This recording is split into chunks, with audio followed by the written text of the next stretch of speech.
I'm here about the job that you're looking for help for. And they say, oh, no, you're entirely wrong for this job. And he says, what do you mean? What kind of job is it? And he goes, it's to be the bouncer of this bar.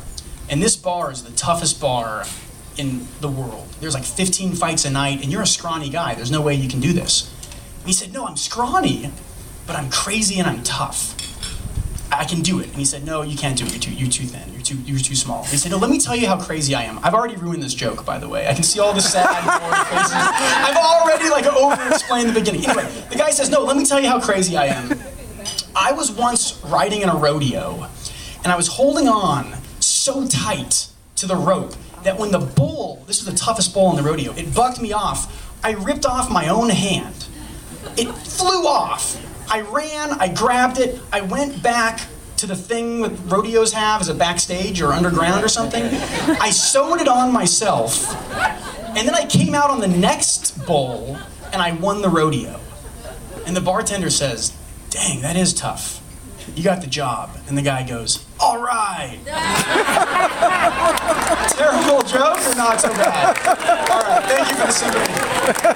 Thank you for the sympathy laugh. Too long.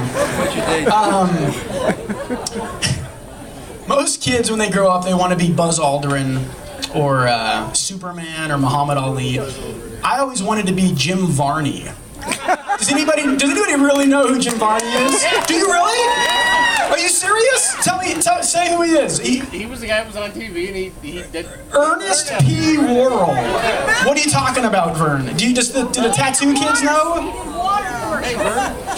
He was a very great actor, a very great comedian, sort of a weirdo that somehow parlayed from, it would be like if the Pillsbury Doughboy had his own movie. He's in such cinematic masterpieces as Ernest Scared Stupid, Ernest Goes to Jail, Ernest Saves Christmas, and Ernest Goes to Camp, which is the first one, which is my favorite. Anyway, I idolized this guy. I loved him. I wanted to be just like him.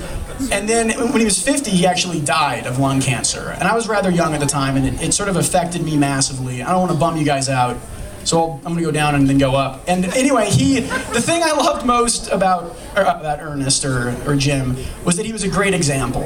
And even though he smoked 4 packs of cigarettes a day, he refused to ever be photographed with a cigarette for the sake of the kids. And I'm not on a campaign to stop smoking. I'm a lover of freedom. If people want to smoke, I think they should. But I am on a campaign to be a good example, like Jim and like all of us here.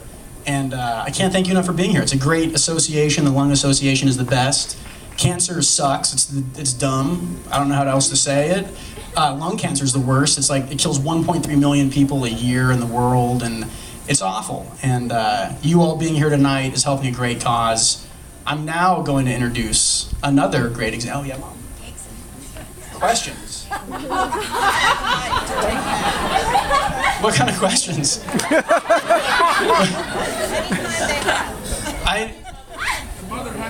My mother, yeah.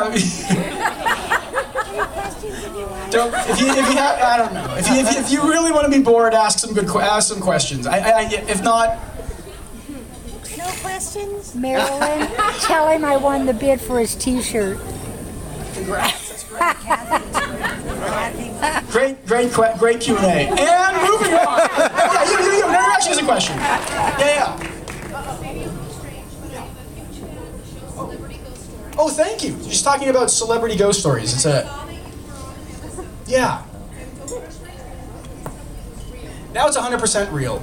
The young lady, is this boring to everyone? I feel like we're here to stop cancer and you're talking to some dork in a suit about ghosts. I live in a haunted house now, but I actually lived in a haunted apartment prior to that. And I told the story on a TV show called Celebrity Ghost Stories. And it's 100% true. They actually ruined the story because it was much scarier and much longer. But they had to cut it down to make room for commercials. So it's not as scary as it was in real life. But yes, I've seen a few ghosts in my day. Yeah, thanks. Great question.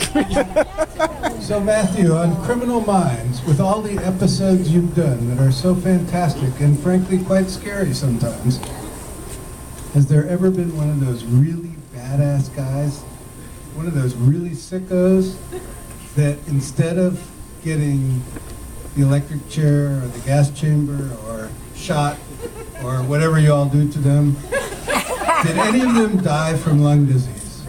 That's a stupendous question, sir. That's amazing. That's great. I was wondering where that was going. I like your seersucker suit, too. They all died of lung cancer. I wouldn't be surprised if they did. That's a great question. I'm going to answer that. That was well done. Let me talk to your writers. Yeah, that's a good recommendation. More.